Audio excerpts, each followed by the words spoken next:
LED and air conditioning component manufacturing scheme, friends from the media, ladies and gentlemen. I remember we last had an interaction with the investors of the scheme in November. So we are meeting after 7 or 8 months, which must be the largest gap I have between two meetings with any sector. So I wonder why that happened. May have happened more because you all didn't have anything to ask me or talk to me about. Because I don't recall any meeting request coming which I have refused from your sector. But I'm very happy about today's program, more so because in some sense this was one of the first sectors that got clearly identified as a low-hanging fruit for encouraging domestic manufacturing. Some of you may recall the scale committee, and I believe Subrakant talked about it, where our idea was the steering committee for advancement of localization and employment, possibly also exports. You can play with the words. And in a way, your sector represents all of this. It'll help us localize, it'll help us expand, it'll help us create jobs. Hopefully, it'll help us create a surplus for the foreign market. Some of the numbers that were just shown to us were a delight. And the scale at which you are showing the growth is truly possible. In my humble view, is very, very much possible. And I think I'm very convinced that that is possible because I've experienced it in the LED sector. For those of you who are working in LEDs, I don't know how much you remember or who out of your group was a part of that journey. Those days I used to meet the LED group almost every week. And I still recall that when we first floated the idea of bringing down costs of LEDs and ensuring that every bulb in the country or every lighting system in the country will be converted to LED, most people didn't really believe that that is possible. Certainly not in the time frame that we were talking of. We launched it, if I recall correctly, 5th of January 2015. That date is etched in my mind because while a lot has happened over the last 8 years, I still think the LED program is something very dear to me, very, very close to my heart. And I say this because not only has it got us as a nation global recognition, it's talked about in almost every forum where I attend or represent India. It's talked about not by me, but by other countries' leaders, by other experts from the energy sector. One of the biggest champions of our LED program is Mr. Dr. Fatih Birol, the chief of the IEA, the International Energy Agency. He's a big fan of the LED program. And from a 600,000 annual market, imagine moving to a 600,000 a day market. You're looking at a 350x growth, which I suspect most of us in this room would not venture to have an ambition of that scale. But India could do it. And I think many of you sitting in this room were partners in that journey.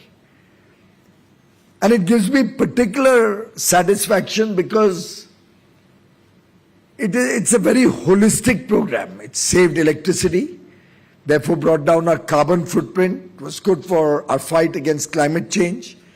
Energy efficiency, in a way, is equal to generating probably with 30, 20, 22, 23% losses through transmission, distribution, and the whole value chain of the utilities, is equivalent to almost 1.3 units. Every unit that you save, every kilowatt hour that you save, you're effectively reducing your generation by 1.3 kilowatt hours. So you're not only saving the consumer money, not only saving him his electricity bills, but you are ensuring that the investment on generating power can come down, consumption of coal or whatever forms of energy can come down. You're ensuring that your carbon footprint comes down significantly, while of course consumers enjoyed the benefit of much lower rates. At that time we had estimated in 2014 when we decided on this program that we would save about 40,000 crores. That's about, at that time it was about $6.5 billion for consumers every year. And that was at a calculation of 4 Indian rupees. For the foreign dignitaries here, we're looking at about 5-6 cents at that time, or 7 cents. We're looking at a 7 cent per kilowatt hour of power cost when we calculated the $6.5 billion saving. I suspect today it would be much more. Similarly, at that time we had calculated that we'll reduce carbon emissions by about 80 million tons annually. I don't think a program of this scale would have been embarked anywhere in the world. And we did it ahead of time. We had planned to do it by 2024. And the original target was also not really covering every sector. We had a certain target of the number of homes, a target of a number of cities or towns who would use this for their street lighting. But I think by the end of 2017 end or maybe early 18, my sense is the entire household had converted to LED bulbs. If you want to look at street lighting and industry, probably by 2019 or thereabouts, somewhere middle of 2019, the entire nation could almost say that if you wanted an old incandescent bulb, you needed to go to an antique store. It wouldn't be available in a regular store.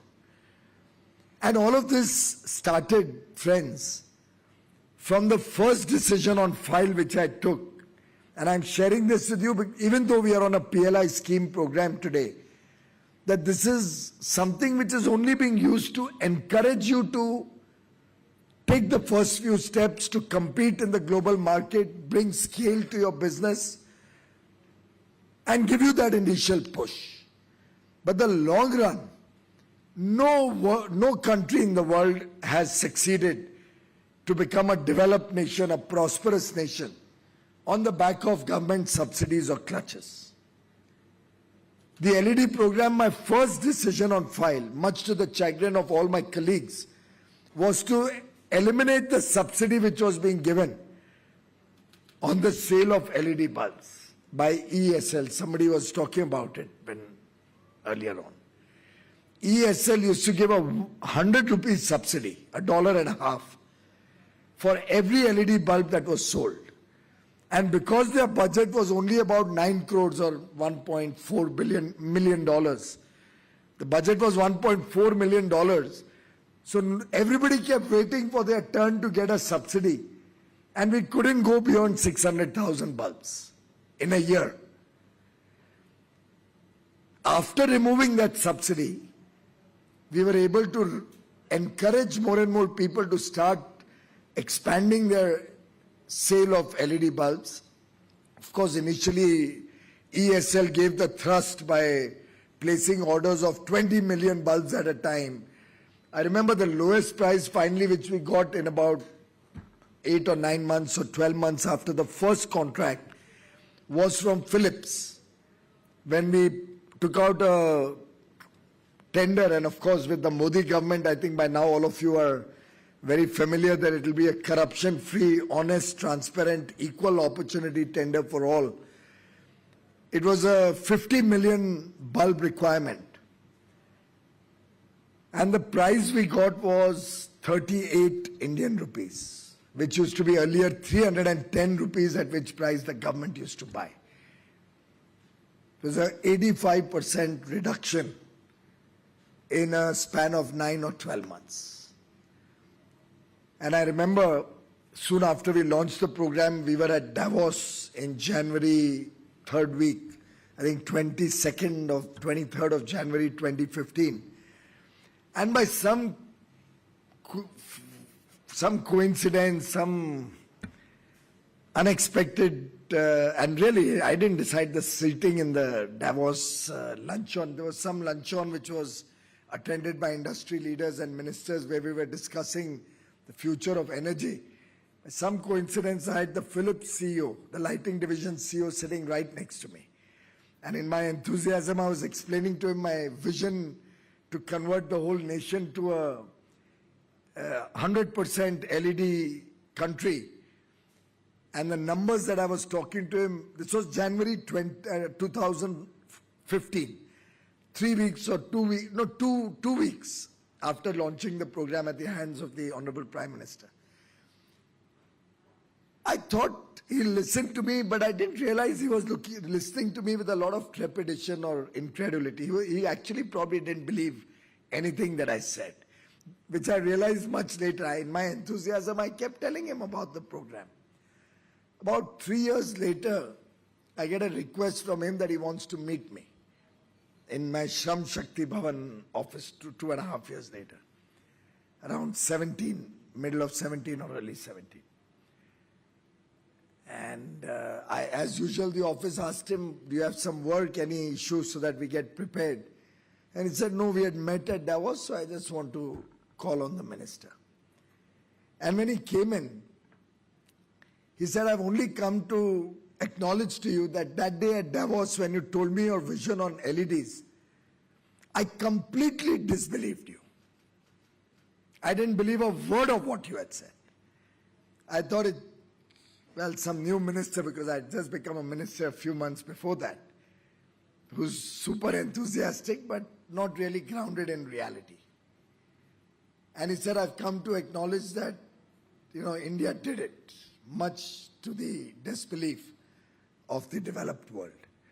And friends, all that the government did, we didn't spend a single rupee, not a cent, not a dime from the government treasury on the entire project.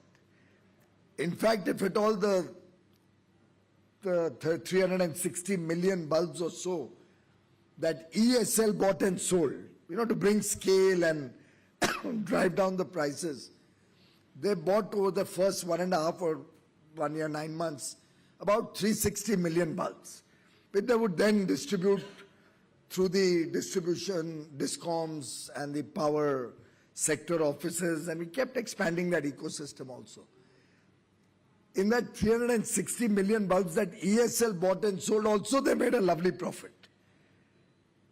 Zero subsidy, the government company making a profit out of it, consumers getting bulbs at prices as low as 12 or 15% of the original LED prices. Manufacturers, I used to meet with the manufacturers every week, 10 days initially, and then whenever required. All happy. In fact, once I asked them, but look, with these prices, you should be terribly disappointed and angry with me. They said, no, not at all. The volumes, we are just making money head over fists on the volumes. So it was a win-win for everybody. And I'm recounting this only to tell you that what today you have seen and heard, and the journey that you're all a part of, is a similar journey, which is going to be a win-win for India. And obviously a win-win for India is incomplete unless it's a win-win for everybody. All of you in this room, the people of India, and in some sense, sending a message to the world. And I'm really happy that many of you spoke about opening up the sector on FTAs, because somehow some of our ministerial colleagues or departments in the government had a feeling that PLI in sectors should not be a part of FTAs. I'm really delighted that both these sectors spoke about international competition. That was the whole idea of this scheme. We want to become global champions. We want to compete with the rest of the world on an equal footing from a position of strength. India is not a weak country. We are not going to be looking for sops. We are not even scared of any competition. That's the message that this room should give out to the rest of the world. I must acknowledge and thank each one of you for your contribution to the project right through the last 2 years. You would have seen the entire journey is an example of Prime Minister Modi's vision of converting a crisis into an opportunity.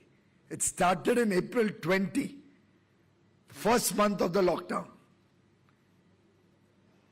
So I think just like some senior politician had named his daughter, who's now a colleague in the House, in Parliament,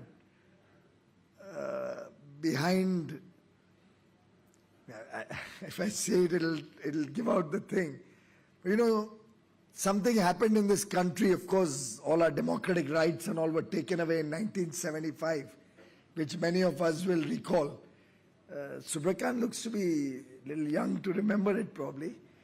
But many of our friends here will remember that in 1975, when the emergency was declared and we all lost our democratic rights, probably we couldn't even talk like this. And certainly you couldn't ask a question, stand up and ask a question. My God, can't imagine what would have happened to you in 1975. But that was Maintenance of Internal Security Act, if you recall. Under that guard, the emergency was declared, right? So somebody had used that as a name. I think someday the scale committee will probably become a name for a sector or a name for India's success story. And you can all be proud that you were a part of that journey all the way through, not only in giving the idea, not only in studying this whole industry in detail, not only in coming up with innovative and really practical solutions as we went along. In fact, Anil has assured me that every step of the way, there was extensive stakeholder consultation. Because I was just asking him, "Ye turnover ka issue ab aa raha hai, what is this?" He said, "No sir, we've had extensive consultations, at times even one-on-one with many of the stakeholders." So I appreciate that for the future there's always scope for improvement. But I must say, we are all grateful to all of you for your support, for the goodwill you have generated, for your investments into the country, and for the confidence that each one of you has demonstrated today. It's a joy to walk in, see the India map with 111 locations, see the widespread job creation that will happen in all across the country, through the 61 companies and 14 states you mentioned. You see some of the best names in the world represented here. And what better occasion than this to celebrate, in a way, the opening of our new office, Vanijya Bhavan, the new Commerce and Industry office, which reflects the new India. And you, all of you, as the participants who will make new India happen, and India entering into the 25 glorious years when we will turn 100 by 2047. An India that in this Amrit Kal hopes and aspires to be a prosperous, developed country. An India that looks at these 25 years as our defining moment, when we will be probably a $25-30 trillion economy. An India which will care for every citizen, every young boy or girl, provide him a good quality of life, ease of living, where businesses will prosper through ease of doing business. The large marketplace of over 1 billion aspirational Indians, hungry, not hungry in the stomach, not what with the Prime Minister giving almost double the grains to 80 crore or 800 million Indians who through the COVID period could have faced stress, but through the Pradhan Mantri Garib Kalyan Ann Yojana getting twice the food grain they would otherwise get in the food security program, all free of cost, at a cost of $50 billion, so that no child, no family ever has to go hungry in this country. In this period, we want to embark on the next 25 years where we would like to see the world look upon India as the driver of economic growth, as the engine of world growth, as an engine of world trade. And I think the day becomes even more memorable when it happens on the 21st of July. Sorry, I've been in and out and I was late, but counting is going on in Parliament. Finally, after the third round, when we already had crossed 50%, I came here. But then the Parliamentary Affairs Minister and other colleagues came out. And that's why I had to go out, because we went to congratulate India's first tribal lady president.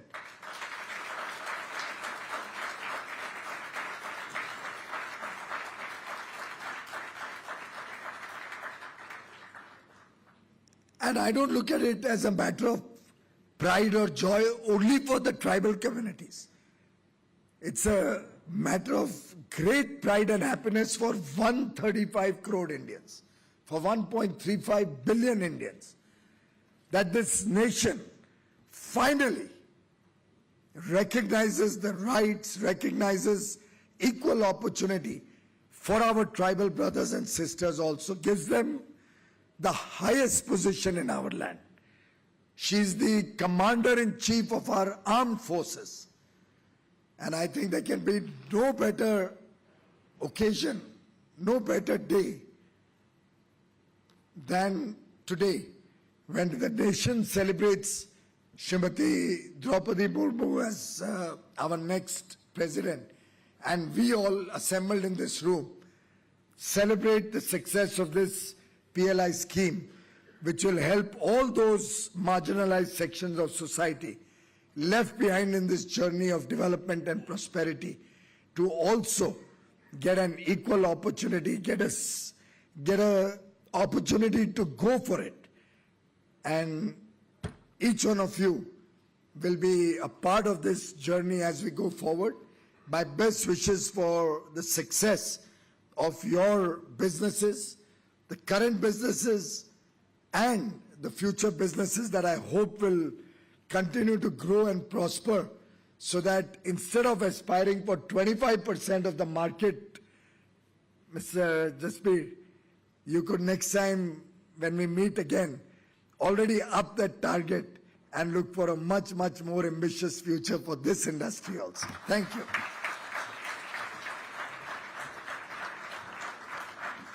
Thank you, Honourable Minister, sir, for your very encouraging, motivating, a very supportive address. Always a pleasure listening to you. And ladies and gentlemen, definitely it has been a day of joy and happiness. One, of course, celebrating